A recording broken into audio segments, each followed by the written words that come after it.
শেখ হাসিনার বক্তব্যের পর থেকে ক্ষুব্ধ ছাত্র জনতা 2 দিনে ভাঙচুর চালানো হয়েছে অন্তত 35 জেলার আওয়ামী লীগ নেতাদের বাড়িতে।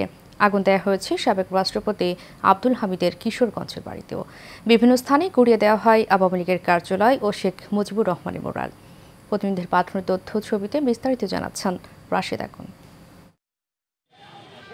সাবেক রাষ্ট্রপতি আব্দুল হামিদের কিশোরগঞ্জ শহরের বাসভবনে রাতে হামলা চালায় বিক্ষুব্ধ ছাত্র জনতা। বাড়ির দরজা ভাঙার পাশাপাশি পুড়িয়ে ফেলা হয় বিভিন্ন জিনিসপত্র। আগুন ধরিয়ে দেওয়া হয় মোটরসাইকেলে।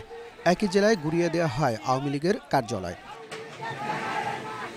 নারায়ণগঞ্জের চাষারায় সাবেক সংসদ সদস্য শামীম ওসমানের দাদার বাড়ি বাইতুল আমানে হামলা ও ভাঙচুর চালানো হয়। এক পর্যায়ে ধরিয়ে দেওয়া হয় আগুন। খুলনার দিঘলিয়ায় শেখ হাসিনা ও শেখ রেহানার পৈতৃক গেস্ট হাউস ভাঙচুর করে বিক্ষুব্ধ জনতা। এ সময় স্বৈরাচারের বিরুদ্ধে নানা স্লোগান দেয়া হয়। দেশের বিভিন্ন স্থানে শেখ মুজিবুর রহমানের মুরাল ও প্রতিকৃতি গুড়িয়ে দিয়েছে ছাত্র জনতা।